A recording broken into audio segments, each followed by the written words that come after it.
I'm sure. And my last slide was one that was titled Outlook for the Final Budget, and I thought about this one all weekend, and Monday, I'm still staring at this slide and saying, I don't know what to write on here, so I think we'll just leave that to discussion by the members who will have more interesting things to say than I do at this point. So, yeah, these slide, yes. That's a good slide. I am envious Not of part of your the slide, slides. as I remember.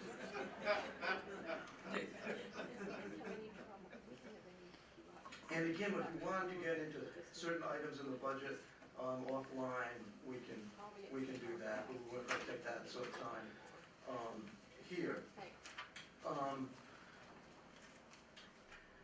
We have had, as Julia mentioned, kind of a late rush of proposals to deal with the problem that local levies, problem identified by the state Supreme Court, that local levies are being used for basic education purposes, particularly salaries. Jack, is there a presentation we could look at? Yes, it is. There is a presentation titled State and Local Levy Proposals. So this set of Left side, application.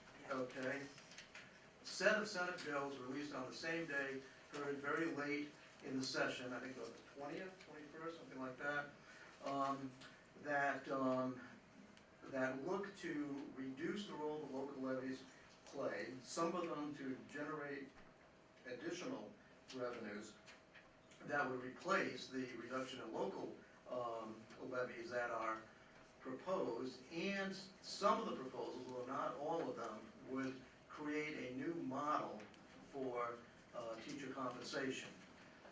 We're not going to deal with the compensation side of this, both because of the limitations of time and because the resolution of the board directly addressed the local levy issue and ceasing the use of local levies for basic ed purposes. So that's what I'm going to focus on here. First, what did the court say?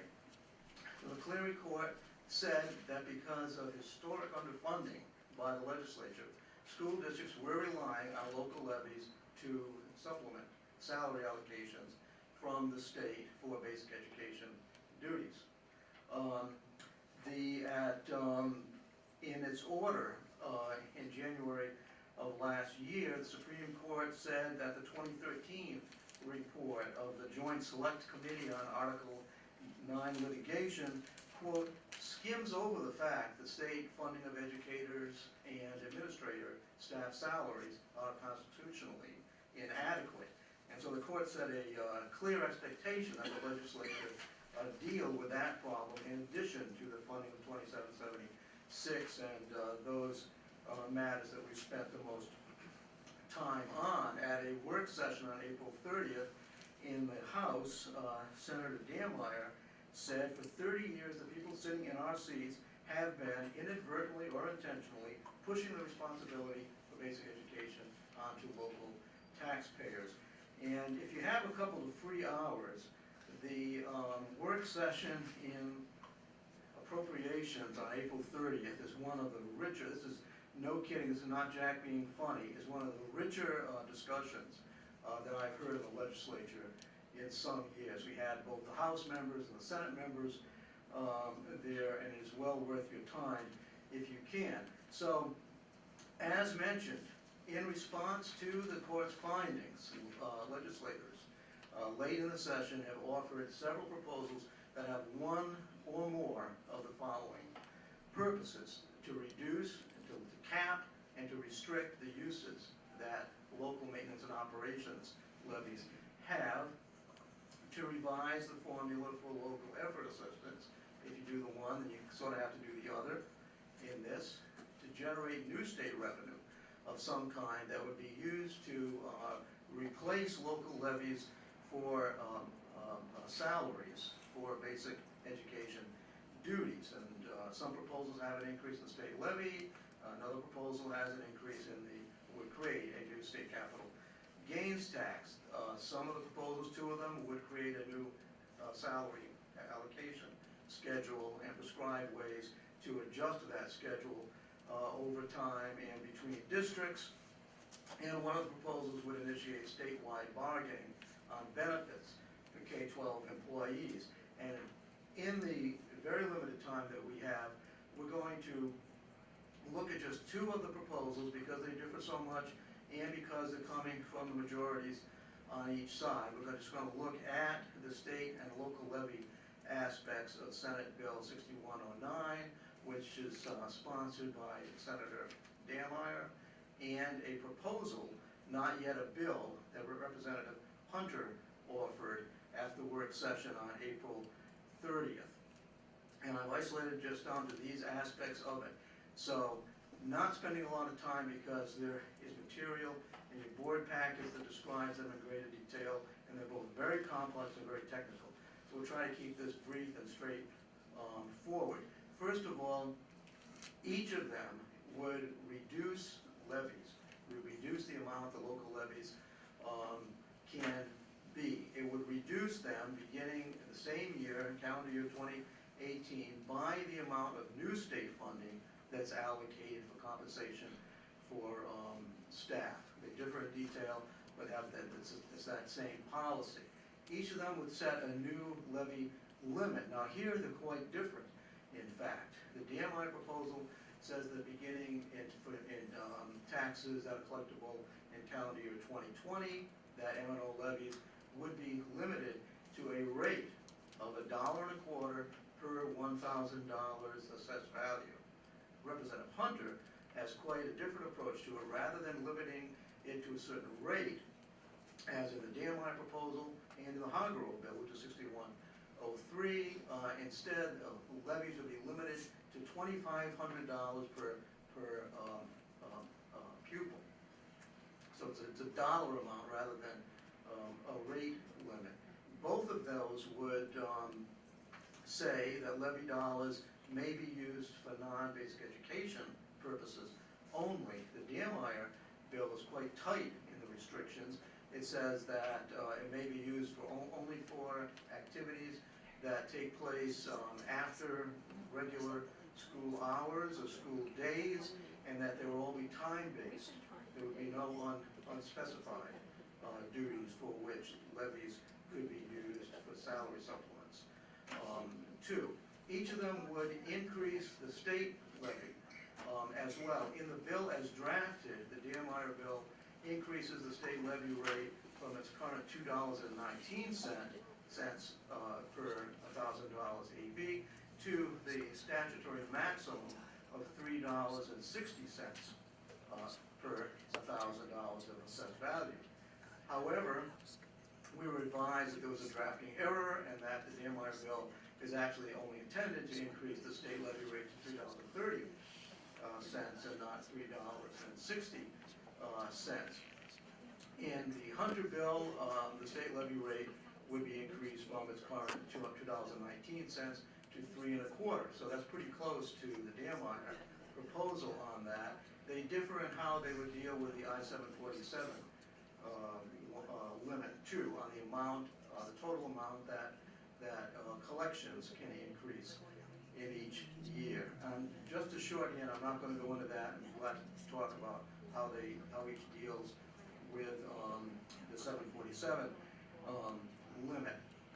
And both of them similarly change the formula used to drive out local effort assistance. Levy equalization is the other term for that. Currently, LEA is calculated based on equalizing the tax rates the districts receive to the statewide average tax rate to generate, I knew I would bold this, it's so hard to say, equalizing tax rates to the statewide average tax rate that's needed to generate a 14% levy. 14% is 14% of the levy base. In that formula, as of a few years ago, 215 of the state's 296 districts qualified for LEA. And in the proposals from Senator Dammeier, Representative Hunter, and Senator Hargrove, instead the LEA formula would equalize to course, is higher than the average levy. So that would result in many fewer districts being eligible for LEA and the expenditures of the state being lower. What are the revenue impacts of the two proposals? I'm going to talk about the caveats on this data, which is boring but important. In 6109, M&O levies would be reduced by an estimated, in calendar year 2021, about $1.1 billion. In the proposal by Representative Hunter, the decrease is quite small, as you see here. We can talk about why they're small, what the philosophy is Representative Hunter has on that, because it's quite a different one from that underlying Dearmeyer proposal. The state property tax levy would be reduced by similar amounts, as is apparent when you look at those two rate changes, the increases in those rates. About a $1.8 billion increase in revenue from the state levy in the Dearmeyer proposal, and about $1.7 billion in the Hunter, so not much of a difference there. According to the estimates of staff, the net impact of the two, taken together, both local M&O levies and state levies, would be an increase of about $700 million in the Dearmeyer proposal, and about $1.6 billion net impact in the Hunter proposal. And I have to take the time to talk about the caveats on these data, because they can seem much more real than they really are. And staff emphasized at the work session, and emphasized in a conversation with me, that you should not mistake these as sort of like real world. This is what will happen, because among other things, they don't assume increases in assessed values among the districts. They basically stay flat. So you don't see growth in values incorporated into this. You don't see the differing rates of growth between one region and another, or one district or another, reflected in the totals here either. They don't assume a change in enrollments. Not only will enrollment growth take place, but enrollment growth will vary from district to district around the state. And of course, they don't make any assumptions about what voters will do and whether to vote for levies or not. And if state funding changes, that may change as well. On this slide, and I'm going to wrap up with this slide and not go to the last slide, which is kind of more of the same, and we can talk about those impacts. What I did on this slide is to display here what the estimates in the model, with all the caveats that I mentioned, show for what the net rate impacts would be of the two proposals for a selected group of districts in King County. And what I found using OSPI data is, and this is what you would expect to find, that there is generally an inverse relationship between levy valuations per student, which is in this column right here. This comes out of an OSPI report, and the net rate impacts of Senate Bill 6109, the Dearmeyer proposal. You find that the lowest assessed values per student in the district, and the higher the levy rate for that reason, the more the district will benefit in a lower rate. I mean, that should be how that would work, and that's because the decrease in local levies, as you cap it, exceeds the increase in state levies. They get a bigger break in local levies than the increase they pay from the higher state levy rate. And conversely, the higher value districts, the more property-rich districts, I'm sorry, I have the wrong slide here. There, that's better.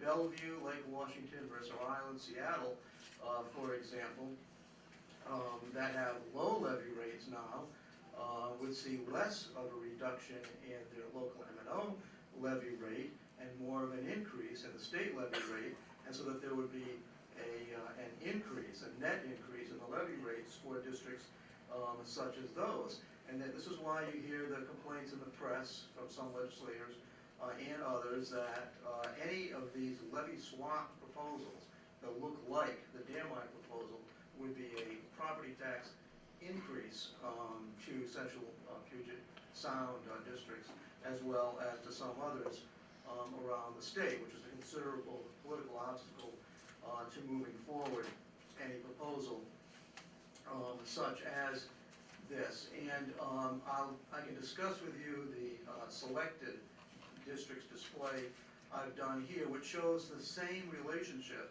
although there are a few oddballs around the state as well, the Grandviews, the Horsey Rocks, that have low valuation per student, but because mainly they're so small that when you calculate the impact, they actually see a net levy rate increase. So when you have 296 districts around the state, you have literally 296 different stories. And if you've ever worked on property taxes, and I have, it is one of the most complex areas you can possibly work on, and just very, very hard to do.